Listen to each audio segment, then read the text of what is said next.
Yes, because you've answered nothing. If I truly was once human, as you claim, then where do the children of humanity come from? Even on the off chance that you speak the truth, this brings us no closer to grasping Thanatos' whereabouts. How are we to find them? I knew you would say that. But it matters not. I know what I'm doing.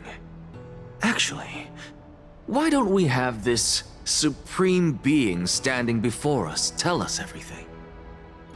You can revive a Titan? Humans cannot return from the dead. Neither can gods. But all we need to do is look at this from a different perspective, and the problem will resolve itself. The solution is simple. Just like what you did to me. If I'm reborn as Kefali, I can rebuild the world and all within it as they once did. Simple.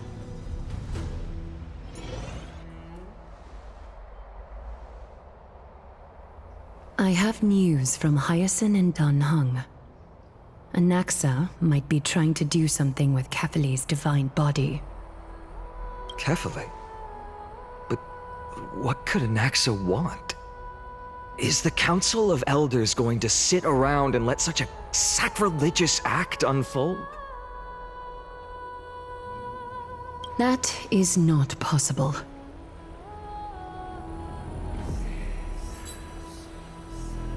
He is indeed the great performer, capable of fooling anyone and everyone with his tricks. I'm sorry. No need for guilt, for this is good news to us. The Council of Elders has found themselves a traitorous ally. Anaxa's ambitious desires will be something we can exploit. What we should be doing now is to keep our eyes peeled for whichever trickery Kainis is up to, and react accordingly to thwart her plans. Being Akima's political center, the Demigod Council holds just as much significance as the Vortex of Genesis. Someday, after my duty is over, this site will take the place of the battlefield where you hunt gods, become the next challenge you ought to overcome. Till then, it's best to get used to this place as soon as possible.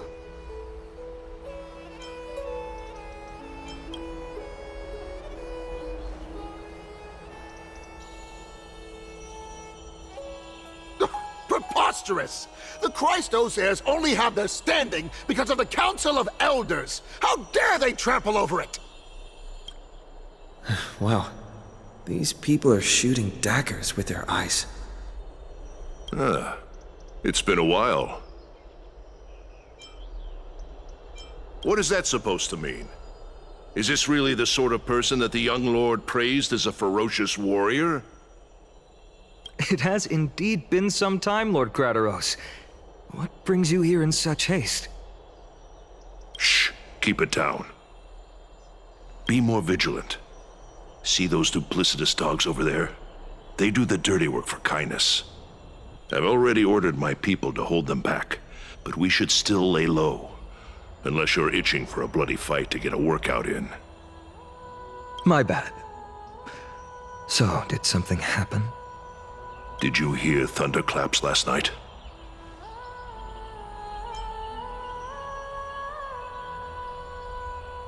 Thunderclaps are beacon signals of strife. They are a message from the young lord. He threw a spear bearing several words at Akama. Watch out. The Flame Reaver is back. I guessed as much. We didn't actually kill them back at the Kremnos Arena. I figured this is something you would want to know. We Kremnoans never back down from a fight. So if you plan to take that thing down in a battle, reach out to me anytime. You have my gratitude. I will let Aglaya know about this right away. Remind her to be on her toes while you're at it. That vicious kindness has been unusually active lately. Those lackeys she keeps under cover have been going in and out of the city a lot more frequently these days. Some even seem to be getting Kremnoans to defect to the Council.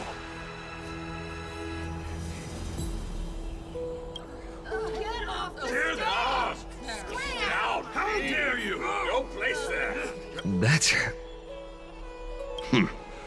Looks like you can see it for yourself. We should get back. Thank you for the intel, Lord Crateros.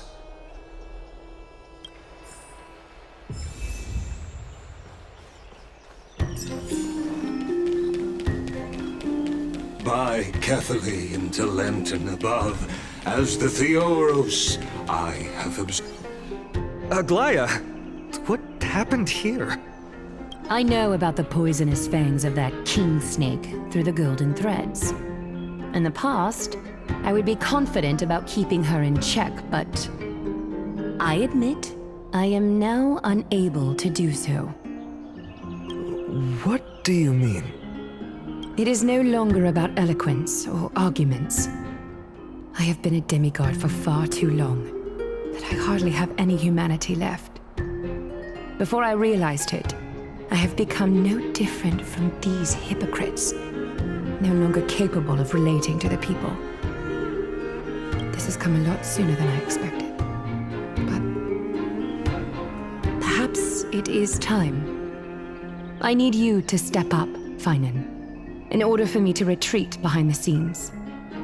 Yes, this is my duty, but... It is far easier for the Council of Elders to fool many than just fool one person. Their so-called more support is no more than a ruse to distribute power using words instead of lances. There is no glory in winning this debate, but that makes having respect for humans so much more priceless. Finan, you are a Chrysos heir without flaw, capable of relating deeply with humans. I appreciate what you've taught me, Aglaya. I hope we'll live up to your expectations and win this debate.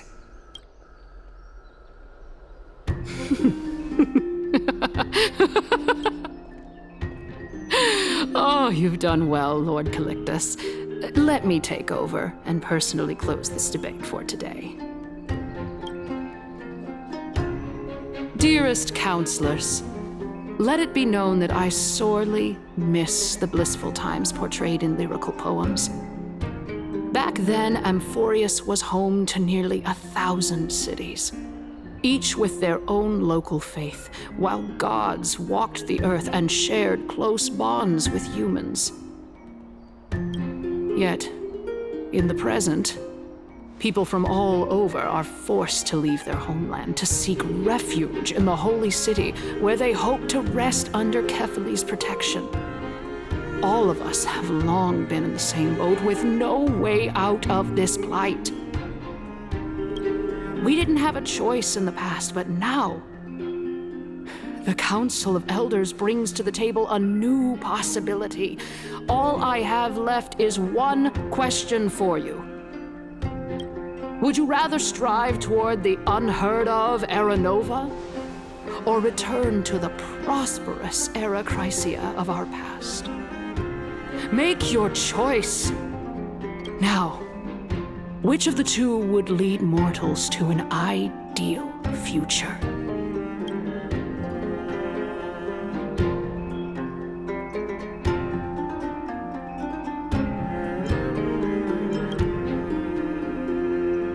Era Nova is a path of salvation the gods promised. We should not have doubts in the flame-chased journey. We all know that Era Chrysia is a thing of the past, Lady Cainus. Please, enlighten me. How does the Council of Elders plan to turn back time? Let the three Titans of Calamity be born, and Era Chrysia is nevermore. But bring demise to those Titans, and Era Chrysia will descend upon us again.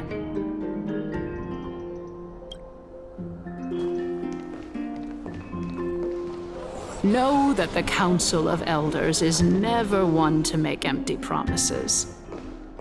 Look at who we have on our side. Anaxagoras, one of the Grove's 7 sages, and CASTORICE, Idonia's goddess of death. With the help of these 2 heroes, I can promise all of you that Chrysia will exist once more.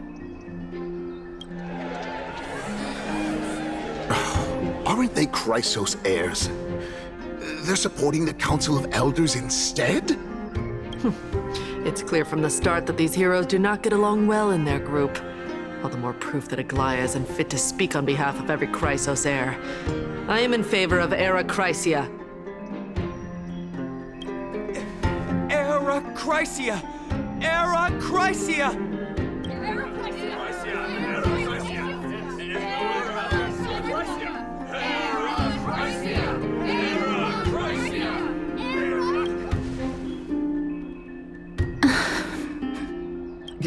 CASTORICE?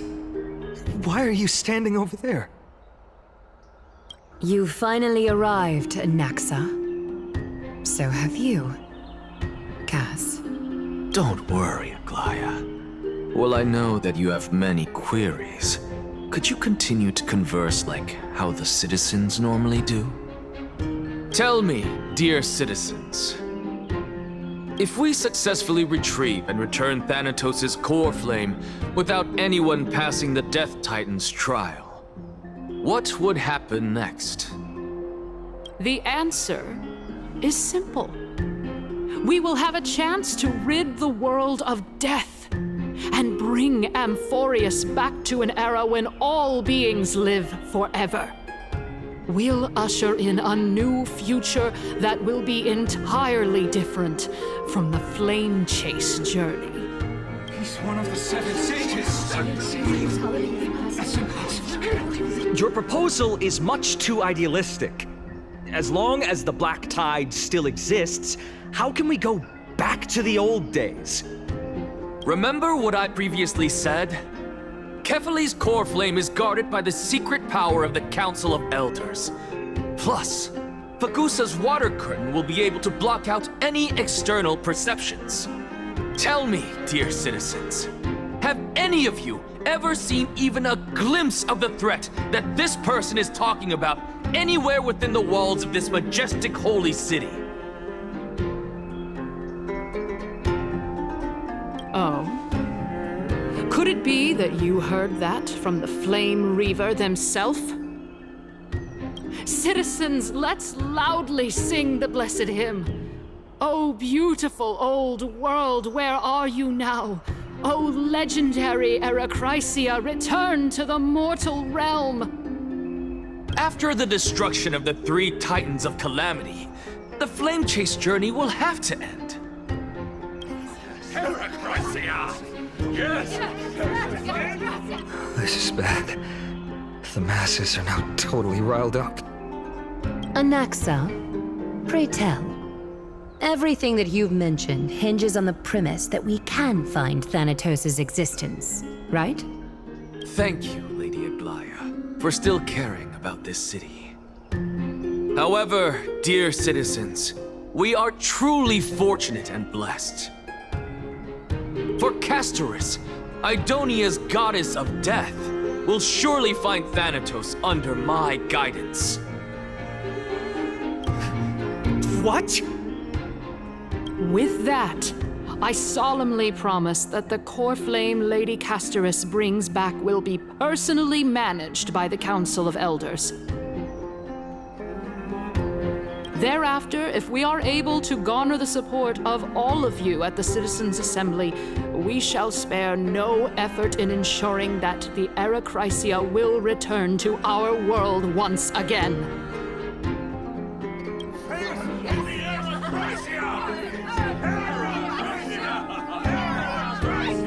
With the balance shattered, the result is clear.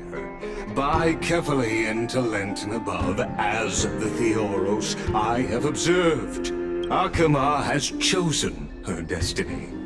The issue up for discussion at this Citizens' Assembly shall be modified to the suspension of the Flame Chase journey. This resolution shall be put up on the Wall of Heroes, such that all citizens are aware of the city's way forward.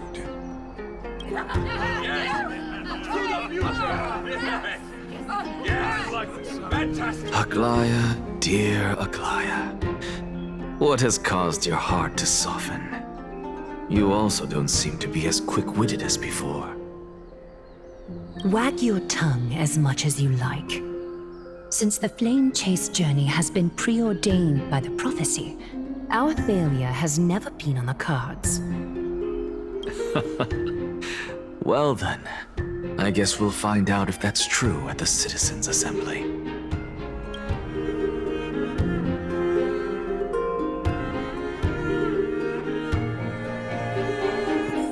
CASTORICE? What's going on? Well, it seems that when I sent you to look for Anaxa, I unintentionally facilitated your partnership with him instead. My apologies, everyone. I know that you have many questions to ask me. I will answer them to the best of my knowledge. In that case, please tell us as much as you can. In actuality, he showed me a past that was both long and heavy. The reason I say this is as I've mentioned earlier. The answer was hidden in my journey unto death. Professor, you were in the Netherrealm? Yes, I am but a living dead man now, but that's not important. What truly matters is, I overheard a conversation between heroes.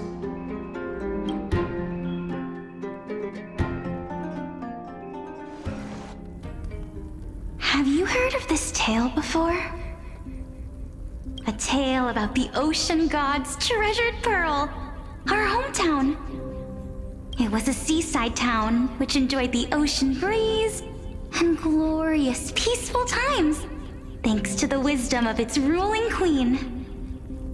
Until one day, an evil dragon descended upon the town. Its wings were large enough to blot out the sun, while its claws were sharp enough to rip the waves apart. It barged into the tall tower and devoured the queen's beloved daughter. It even settled itself in her bedroom, like a tyrant king. The queen assembled 300 warriors who managed to subdue the evil dragon by chaining it up. However, when the queen slit open the dragon's belly, she realized that the princess had long since been digested, and all that was left of her was a pile of bones. Devastated, the queen wept for several days. It was then that a devious, smooth-talking scholar arrived at the palace and suggested that the princess could be revived through the use of dragon bone and dragon blood. That liar called this process the secret art of alchemy. The princess was reborn! The queen was overjoyed, blissfully unaware that the evil dragon's soul still lurked within the princess's body. As revenge, the evil dragon swallowed the poor queen, the glib liar, the courageous warriors, and all of the town's innocent civilians in a single gulp. Worse still, the souls of the deceased were refused entry to the Netherrealm because they were filled with regret. Forced to roam the mortal realm, these resentful souls ultimately converged into a river of souls that would not retreat for a long time. The terrifying death had consumed all. Thereafter, our hometown fell into ruin as well. Until... Until? Actually, I don't know what happened next either. Oh, my... It seems that you still like to whet people's appetites even after all this time, Pelixia. So, according to your story, this is how I used to look? It's practically a mirror image. And yet, what exactly is this? A miracle that I created with alchemy. As for what it is and how I was able to accomplish it, I'll keep the answers to myself for now. Oh, my goodness. Quiet, Titan. Continue to enjoy this splendid play, and the truth will naturally reveal itself. Dragon, huh? I've heard this legend before. In that case, what do you think of it? I think that this so-called alchemy was a tenuous analogy added to the story by future generations. After all, you've never heard of a tradition of alchemy in your hometown before, have you? Indeed. Before I left home to pursue my education, I never even knew that anybody was looking into this area of study. Therefore, we can just treat this tale as a fable told to young children. A fable, you say? If so, what moral is it trying to impart to the kids? I guess it might be the concept of equivalent exchange? Oh? I thought the moral might be closer to something like honor the dead. Huh. What? At a loss for words?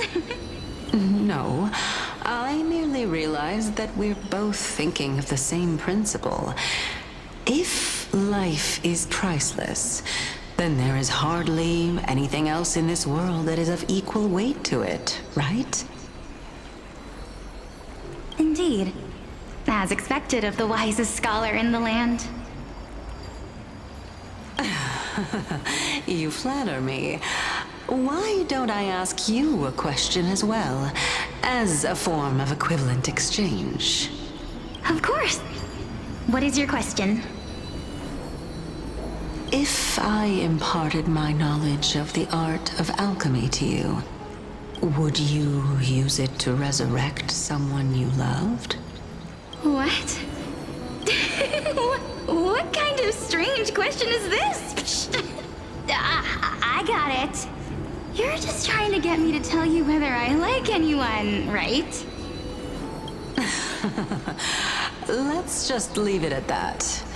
That was rude of me. Yes. Oh? Death is inevitable. In the days to come, I'm certain that someone whom I cherish deeply will leave me for good.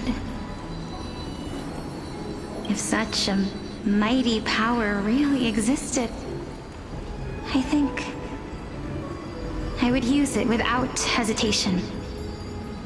After all, you, me, and the rest will all have to face that fateful moment eventually.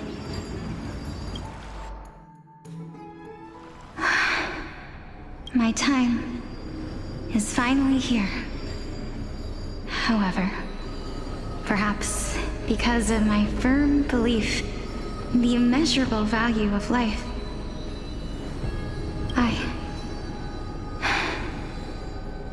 I am unable to complete the trial. You shall wither, and through that, the dead will sprout again from the remains and be reborn with the dead flame. It is a pity that fate is such a cruel mistress. Is there no other way of interpreting those words? I'm afraid that the meaning is clear. Between my sister and me, one must pay the price. Our trial can only be completed when the one chosen sacrifices her life. I'm afraid that the prophecy might even have selected a pair of twins for this exact purpose. Fortune makes fools of us all. My sister is prepared to sacrifice herself. And yet, I can't do the same. How absurd. My time is almost up, but I'm still afraid to welcome death. What should we do? If I'm ultimately not able to make up my mind... Since Chaos is willing to guide all of us and leave this trial to the end, there is still plenty of time for you to ponder. That's right. Don't allow the fog of an uncertain future to cloud your mind. TRAHl, prophecy, the topics that they're discussing seem familiar. But these three people must not have left their names in the epics. Otherwise, I would have some recollection of this. Amphorius's history before the Titans were born was complete chaos. Is that not strange by itself? I have long held 3 hypotheses about this. However, let's continue watching for now. Calypso, Polixia, and this warrior. I seem to have met him somewhere before. Regarding this matter, NOUS, are you confident that you'll complete your trial? Of course. Though, I am worried about what will happen once I've emerged victorious.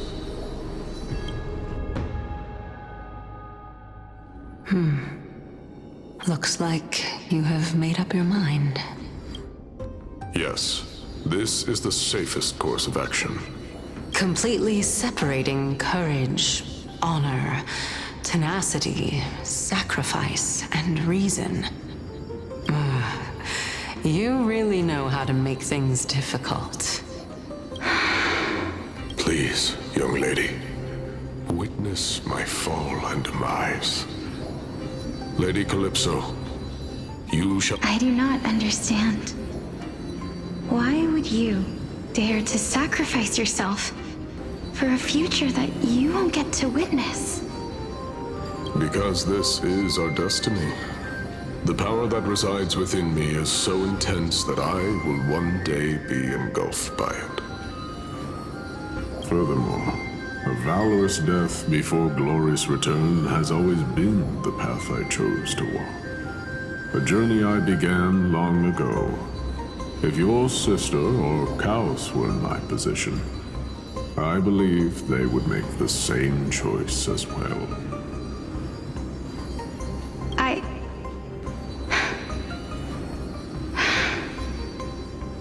I'm not that brave. I don't know how I'm supposed to face such a serious affair.